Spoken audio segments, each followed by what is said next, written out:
아가서 3장 6절에서 11절까지입니다. 지난주에 오늘과 동일한 본문 말씀을 읽고 6절에서 8절까지 설교를 했습니다. 오늘은 9절부터 10절 중반절까지 설교를 하고 나머지는 다음 주에 설교를 하려고 합니다. 지난주에 오늘의 본문 말씀의 주제는 솔로몬 왕의 가마를 예찬하는 것인데, 이것은 바로 솔로몬 왕의 영광을 예찬하는 것이고, 나아가 예수님의 영광스러운 왕으로서의 모습을 예찬하는 것이다 라고 말씀을 드렸습니다. 그래서 지난 주일은 솔로몬 왕의 가마의 모습을 통해서 복음으로 열방을 정복하자고 우리에게 말씀하시는 예수님께서 얼마나 신실하시고 능력 있는 왕이신지를 설교를 통해서 살펴보았습니다. 그런데 솔로몬 왕의 가마는 예수님의 영광스러운 왕으로서의 모습을 보여줄 뿐만 아니라 교회의 영광스러운 모습도 보여주는 것입니다.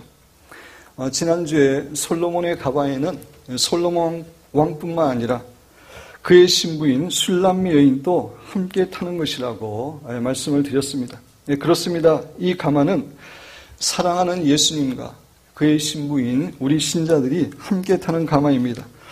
이러한 의미에서 솔로몬 왕의 가마는 교회의 모습을 상징하는 것이기도 합니다. 그래서 오늘은 솔로몬 왕의 가마가 교회를 상징한다라고 하는 관점에서 말씀을 살펴보기를 원합니다.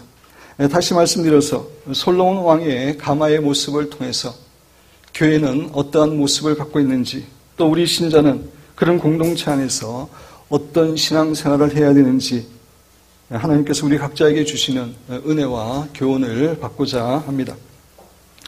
우리 9절 말씀을 우리 한 목소리로 읽겠습니다. 9절. 솔로몬 왕이 레바논 나무로 자기의 가마를 만들었는데, 솔로몬 왕이 자신의 가마를 만들었다라고 말합니다. 하나님께서 주신 놀라운 지혜를 갖고 있었던 솔로몬 왕은 자신의 수레를 만들 때도 자신의 지혜에서 나오는 아이디어를 제공하는 가운데 가마를 만들게 했습니다.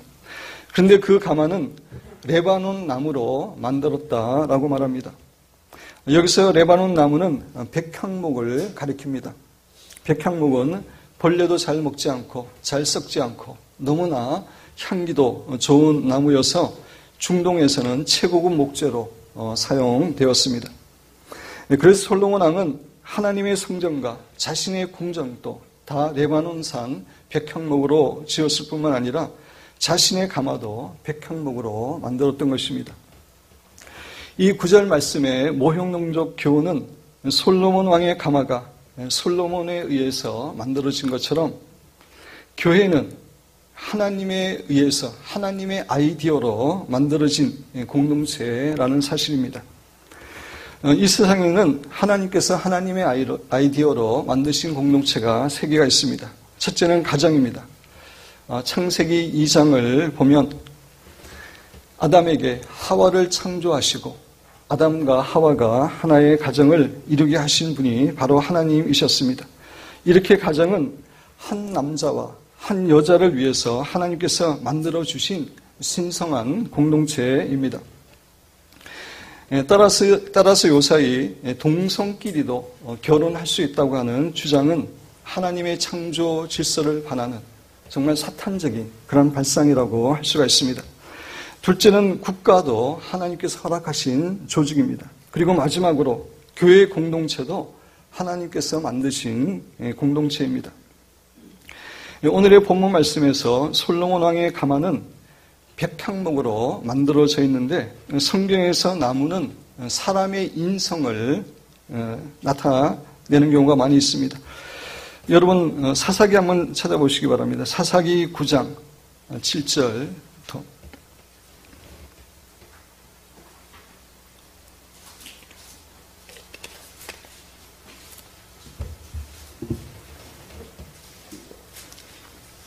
사사기 9장 7절. 이 내용의 배경에 대해서 간단히 설명을 드리면은 이스라엘의 사사 기드온이 죽었습니다. 그의 아들이 70명이 있었는데 그 아들 가운데 아비멜렉이 다른 자기 형제들을 한꺼번에 다 죽입니다. 죽일 때에 요담이라고 하는 형제가 도망하게 되었습니다. 그리고 나서 세겜 사람들은 아비멜렉을 이스라엘 왕으로 세웠습니다. 그때 요담이 세겜 사람들에게 말하는 내용이 사사기 9장 7절 이하에 나옵니다. 사람들이 요담에게 그 일을 알림해 이제 아비멜렉이 왕이 됐다는 일을 알림해 요담이 그리심 산 꼭대기에 가서 서서 그의 목소리를 높여 그들에게 외쳐 이르되 세겜 사람들아 내 말을 들으라. 그리하여야 하나님이 너희의 말을 들으시리라. 라고 이야기하면서 이제 8절에 보면 하루는 나무들이 나가서 나무에 대해서 이야기하는데 여기서 말하는 나무는 다 사람을 가리킵니다. 나무는 사람의 인성을 가리킵니다. 하루는 나무들이 나가서 기름을 부어 자신들 위에 왕으로 삼으려 하여 감람나무에게 이르되 감람나무의 특성을 가진 그러한 인간을 말하는 것입니다. 오늘은 이 본문을 설명하는 것이 주가 아니기 때문에 간단하게 살펴보면은 10절에 보면은 무화과 나무가 나오고 13절에 포도나무가 나오고 15절에 가시나무가 나오는데 이 나무는 다 사람을 가리키는 말이고 인성을 나타내는 것입니다.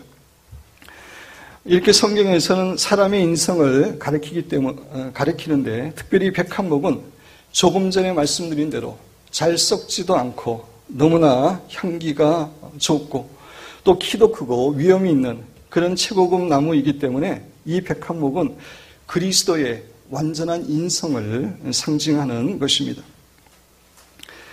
예수님께서는 이 땅에 오셔서 완벽한 인간으로서 정말 의로운 삶을 사셨고 십자가에 죽으시고 부활하여 하늘나라에 승천하셨습니다.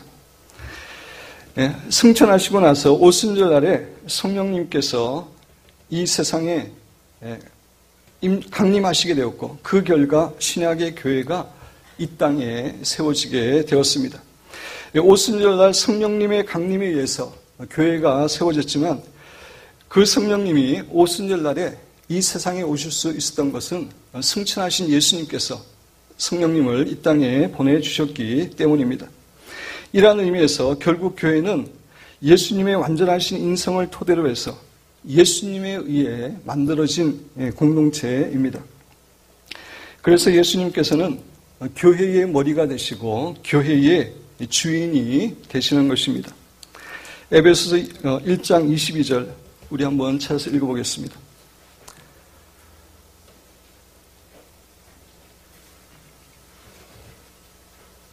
에베소서 1장 22절입니다.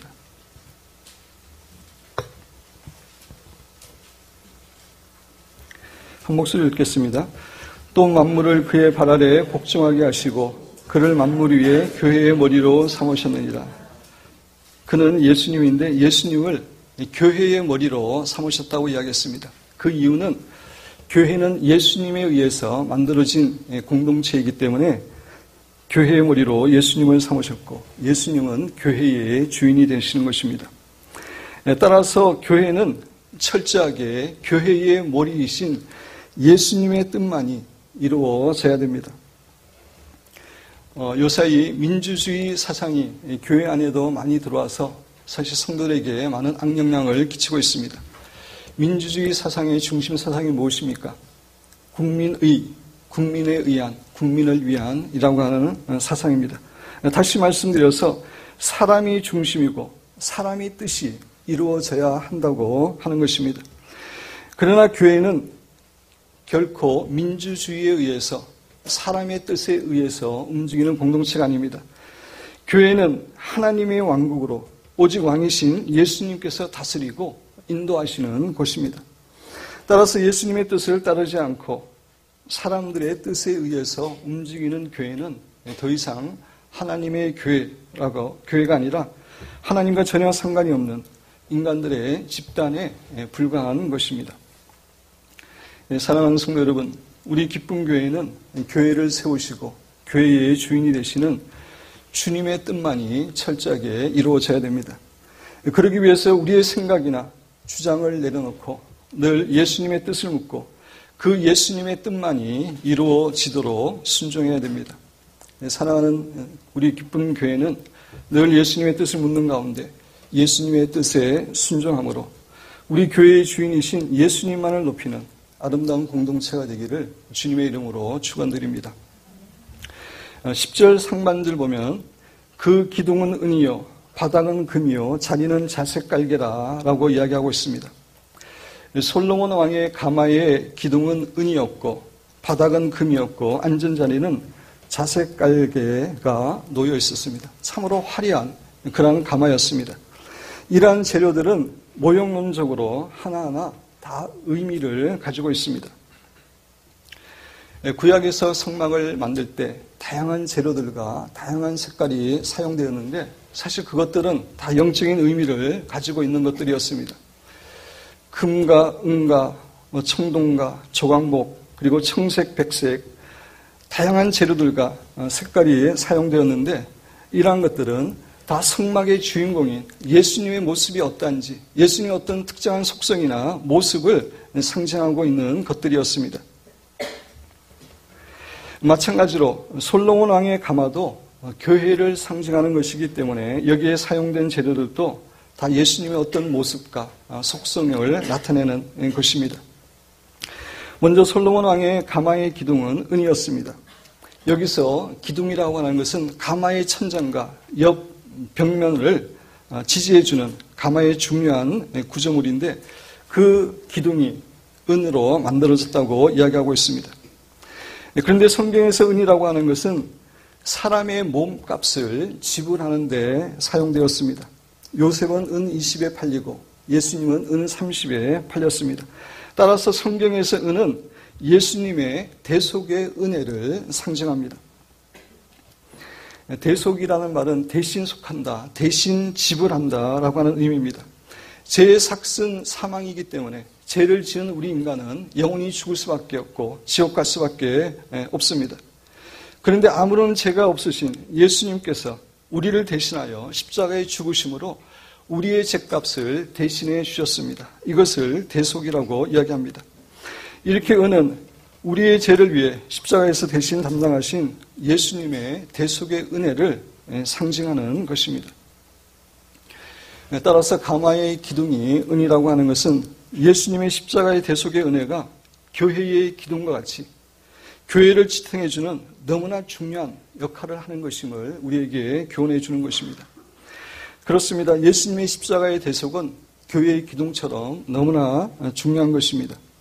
우리들은 예수님의 십자가의 대속의 은혜를 통해서 하나님의 존귀한 자가 되었고 또 그리스도의 몸인 교회 공동체에 속하게 되었습니다. 그리고 우리 신자가 매일매일 신앙의 생활에서 승리하기 위해서는 늘 예수님의 십자가의 보혈의 은혜를 입어야 됩니다. 그래서 예수님의 보혈은 교회의 기둥처럼 중요한 것입니다. 제가 쓴 책 날마다 보혈을 체험하라 라는 책의 서론 부분에서 제가 이런 얘기를 썼습니다. 2009년 십자가의 복음이라는 주제로 부활절 기념 3주간 특별 새벽기도를 할 때였습니다. 어느 날 제가 새벽기도 시간에 간절히 기도하는 가운데 하나의 그림 같은 하나의 환상 같은 것을 보았습니다. 우리 교회 밑바닥에 큰 십자가가 자리 잡고 있고 그 위에 성령께서 역사하시는 그림이었습니다. 그때 성령님께서 저에게 십자가의 복음 위에 기초를 두고 그 위에 성령께서 역사하시는 교회가 하나님 보시기에 가장 기뻐하시는 교회이고 가장 아름답고 바람직한 교회라는 사실을 순간적으로 깨우쳐 주셨습니다. 그렇습니다. 교회의 기초와 기둥은 십자가의 복음, 즉 예수님의 대속의 은혜입니다. 그 십자가의 복음이 기둥처럼 든든하게 서 있고 그 위에 성령께서 자유롭게 역사하시는 교회가 가장 아름답고 능력 있는 교회가 될 수 있는 것입니다. 그런데 예수님의 십자가의 복음이 교회의 기둥처럼 든든히 서 있기 위하여 우리 신자가 해야 될 세 가지 일이 있습니다. 첫째는 예수님의 십자가의 보혈을 찬양하는 것이고, 둘째는 예수님의 보혈을 뿌리는 것이고, 셋째는 예수님의 십자가를 묵상하는 것입니다. 먼저 우리 신자는 예수님의 보혈을 많이 찬양해야 됩니다. 기도원이나 부흥회에 가면은 가장 많이 부르는 찬양이 보혈 찬양입니다. 그것은 예수님의 십자가의 보혈이 교회의 기둥이고 십자가의 보혈을 찬양하는 것은 바로 예수님을 높이는 것이기 때문에 예수님을 높일 때에 성령 하나님께서 강하게 임재하시기 때문입니다. 그래서 우리 교회에서도 예배를 드릴 때 반드시 한 곡 이상은 예수님의 보혈에 관한 찬양을 부릅니다. 그 보혈의 찬양을 부를 때마다 정말 성령 하나님께서 얼마나 강하게 역사하시는지 놀라운 은혜를 누리곤 합니다.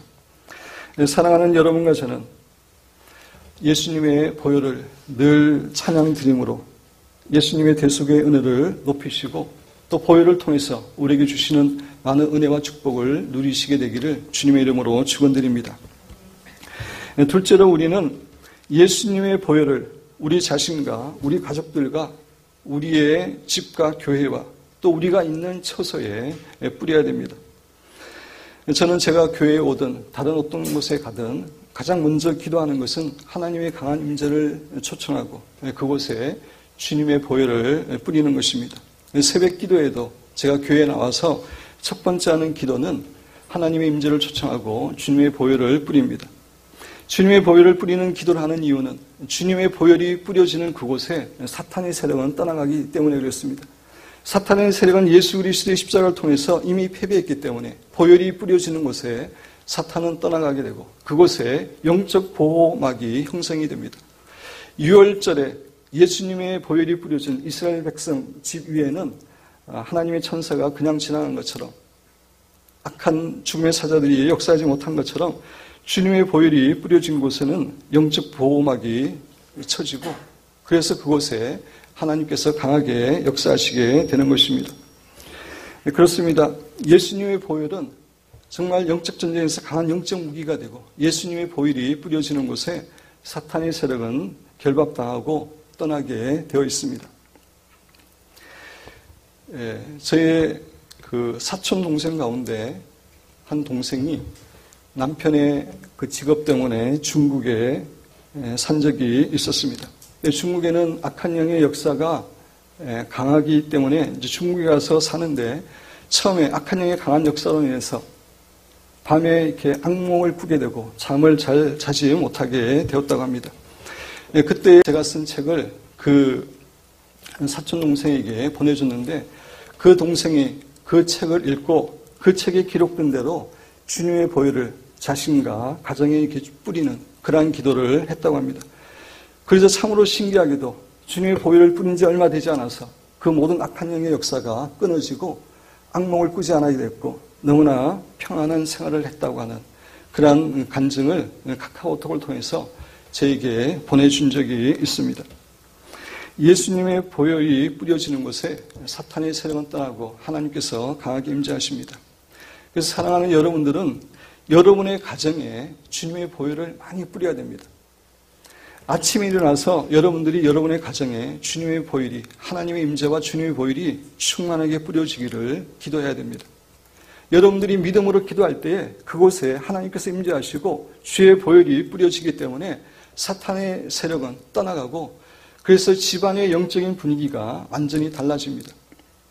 특별히 자녀들이 있는 방, 또 문제가 있는 자녀들의 방에 들어가서 하나님의 임재를 초청하고 주님의 보혈을 뿌리는 기도가 참으로 중요합니다. 그러면 그곳의 영적인 분위기가 달라지면서 자녀가 하나님을 더 바라보게 되고 믿음이 성장하게 되어 있습니다. 직장에서도 주님의 보혈을 이렇게 뿌려야 됩니다. 제가 영적 전쟁에서 이 사실을 가르치고 나서 어떤 성도가 자신의 직장에 가서 늘 하나님의 임재를 초청하고 주님의 보혈을 뿌렸는데 얼마나 직장의 분위기가 달라지고 얼마나 자기가 평안을 누리고 있는지 모른다라고 이야기하는 것을 들었습니다. 또 우리가 있는 어떤 곳이든 이 주님의 보혈을 뿌려야 됩니다. 사랑하는 성도들은 예수님의 보혈을 뿌리는 것은 그만큼 예수님의 대속의 은혜를 인정하고 높이는 것이기 때문에 예수님께서 더 강하게 역사하십니다. 따라서 자동적으로 악한 영은 떠나게 되고 그곳에 영적인 보호막이 생기게 됩니다. 사랑하는 여러분과 저는 수시로 예수님의 보혈을 뿌림으로 이런 놀라운 보혈의 은혜와 축복을 풍성하게 누리시게 되기를 주님의 이름으로 축원드립니다. 그리고 우리는 예수님의 십자가를 많이 묵상해야 됩니다. 예수님께서 십자가를 지시면서 얼마나 많은 고통을 당하셨는지, 또 십자가를 지시기 전에 채찍에 맞으시고 로마 병사들에게 얼마나 조롱을 당하셨는지 예수님의 십자가의 고난을 많이 묵상해야 됩니다. 그리고 그 십자가를 통해서 우리에게 베풀어 주신 은혜와 사랑에 대해서도 많이 묵상해야 됩니다. 이렇게 묵상하는 가운데 주님의 십자가의 은혜와 사랑이 우리에게 체험되어집니다. 그전에는 예수님의 십자가와 사랑이 하나의 지식으로 우리에게 별로 영향을 끼치지 못하는데, 우리가 깊은 묵상을 할 때 이 예수님의 십자가의 보혈의 능력과 은혜가 우리의 마음으로, 우리의 영으로 깨달아지고 우리가 체험하게 됩니다. 그래서 십자가의 보혈을 통해서 우리에게 부어주시는 하나님의 놀라운 은혜와 사랑을 공급받게 됩니다. 또 예수님의 십자가를 많이 묵상하는 신자들은 십자가에 달리신 예수님을 환상 가운데 직접 보게 되는 그런 경우가 많이 있습니다. 제가 십자가에 대한 책을 이렇게 쓰게 되면서 그동안 나와 있는 십자가의 보혈에 관한 책들을 많이 읽었는데, 그 책을 이렇게 읽다 보면은 많은 사람들이, 많은 목사님들이나 신자들이 주님의 십자가를 깊이 묵상하는 가운데 십자가를 지신 예수님을 직접 체험하는 그런 환상을 보게 되었다라고 하는 그런 간증을 많이 하고 있습니다. 저도 여러분에게 말씀드린 적이 있는 것처럼 한 1년 가까이 매일 10분 정도 주님의 십자가를 묵상한 적이 있었습니다. 예수님께서 십자가를 지시기 전에 당하신 고난, 십자가상에서 당하신 고난을 깊이 묵상하는 가운데 하나님께 감사하고 찬양하는 그런 기간을 가진 적이 있습니다. 그러한 때에 한 번은 기도원에 가서 금식 기도를 했습니다. 예배가 끝나고 나가지고 이제 기도를 하면서 그날 또 주님의 십자가를 묵상함으로 이제 기도를 시작하려고 눈을 감았는데 갑자기 십자가에 달리신 예수님의 모습을 보게 되었습니다. 정말 십자가상에서 말할 수 없는 고난과 고통 가운데 정말 얼굴이 이그러질 대로 이그러지고 너무나 고통스러운 피투성이의 예수님의 얼굴을 환상 가운데 보면서 그 순간에 대성통곡을 하고 말았습니다. 예배가 끝나고 기도원에 사람들이 많이 기도하고 있었는데 그 사람들 아랑곳하지 않고 그 십자가에 달리신 예수님의 얼굴을 보는 순간에 대성통곡하고 울었습니다. 그런 가운데 예수님께서 그때 저에게 십자가에 대한 여러 가지 말씀들을, 귀중한 말씀들을 많이 해주셨습니다. 제가 그전에도 십자가를 참으로 사랑했지만 십자가에 돌아가신 예수님을 환상 가운데 보고 나서 정말 십자가에 대해서 더 감사하고 감격하고 기뻐하고 있습니다. 그래서 십자가를 바라볼 때마다 감사하고 너무나 감사해서 제가 혼자 기도할 때는 사실 이 십자가 앞에 나와서 십자가에 입 맞추고 하나님께 감사하다고 이야기하는 적이 많이 있습니다. 사랑하는 성도 여러분, 예수님의 십자가를 많이 묵상하시기 바랍니다. 지금이 사순절 기간이지만 사순절이나 고난주간이나 성금요일에만 예수님의 십자가를 묵상하는 것이 아니라 매일매일 수시로 예수님의 십자가를 묵상함으로 예수님의 십자가를 통해서 우리에게 베풀어 주시는 놀라운 은혜와 능력을 풍성하게 경험하게 되시기를 주님의 이름으로 축원드립니다. 앤드류 머레이 목사님은 하나님의 능력을 알려면 반드시 보혈의 능력을 알아야 됩니다. 우리가 체험할 수 있는 하나님의 능력, 성령의 능력, 기도의 능력은 우리가 얼마만큼 보혈의 능력을 알고 있는가에 달려있기 때문이라고 역설을 했습니다. 우리가 예수님의 보혈의 능력을 알 때에 말씀의 능력, 성령의 능력, 기도의 능력, 하나님의 능력을 깨달을 수 있음을 우리에게 교훈해 주는 말입니다. 사랑하는 여러분과 저는 예수님의 보혈을 늘 찬양하고 예수님의 보혈을 수시로 뿌리고 또 예수님의 십자가를 묵상하는 삶을 살아가므로 예수님을 높일 뿐만 아니라 또 예수님께서 십자가의 보혈을 통해서 우리에게 주시는 놀라운 은혜와 축복을 풍성하게 누리시는 귀한 성도들이 되시기를 주님의 이름으로 축원드립니다. 10절에 보면 그 기둥은 은이요 바닥은 금이요 라고 이야기하고 있습니다. 솔로몬 왕의 가마의 바닥은 금이었습니다. 우리가 잘 알고 있는 것처럼 금은 잘 변하지 않고 녹슬지 않는 너무나 귀중한 금속 재료입니다. 금은 변함이 없고 영광스러운 금속이기 때문에 모형론적으로 금은 영원히 변함이 없으시고 영광스러운 왕이신 예수님을 상징합니다. 네, 그렇습니다. 영원히 변함이 없으시고 영광스러운 왕이신 예수님이 교회의 토대가 되시고 우리 신자들은 그 위에 서 있는 것입니다. 이 사실은 우리에게 얼마나 큰 위로와 힘이 되는지 모릅니다. 세상 사람들은 너무나 변덕스럽습니다. 우리가 잘되고 부유할 때는 우리를 좋아하고 우리 주위에 모여들지만 우리가 어려움을 당하거나 조금이라도 이해 타산이 걸리는 그러한 일이 생기게 되면 너무나 쉽게 안색이 변하고 우리에게 등을 돌립니다. 사람들은 사랑할 존재이지 결코 믿는 존재는 아닙니다. 그러나 예수님은 그렇지 않습니다. 어제나 오늘이나 영원토록 변함없이 우리를 사랑하십니다. 오늘은 우리를 사랑하셨는데 내일은 우리를 미워하시고 싫어하시는 일은 결코 예수님께는 없습니다. 그분은 세상 끝날까지 한결같이 우리를 사랑해 주십니다. 그리고 예수님은 영광스러운 왕이십니다. 지난주도 요한계시록 1장에 있는 그런 말씀을 통해서 우리가 믿고 있는 예수님께서 얼마나 영광스러운 그런 왕으로 하늘나라에서 통치하고 계신지 살펴보았습니다. 사랑하는 성도 여러분, 영원히 변함이 없으시고 영광스러운 왕이신 예수님이 교회의 토대가 되시고 사랑하는 여러분과 저는 그 토대 위에 서 있기 때문에 우리는 결코 흔들리거나 두려워할 필요가 없습니다. 시편 27편 기자는 이렇게 고백합니다. 시편 27편 1절입니다. 여호와는 나의 빛이요 나의 구원이시니 내가 누구를 두려워하리요. 여호와는 내 생명의 능력이시니 내가 누구를 무서워하리요. 하나님께서 우리의 빛이고 구원이시기 때문에 내가 누구를 두려워하리요.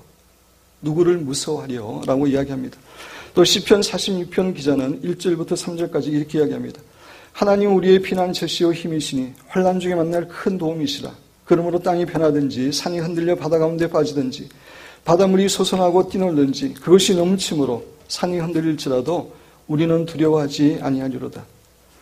참으로 지진이라고 천지개벽하는 그러한 상황 가운데서도 하나님이 피난처 되시고 힘이 되시기 때문에 두려워하지 않는다라고 고백하고 있습니다.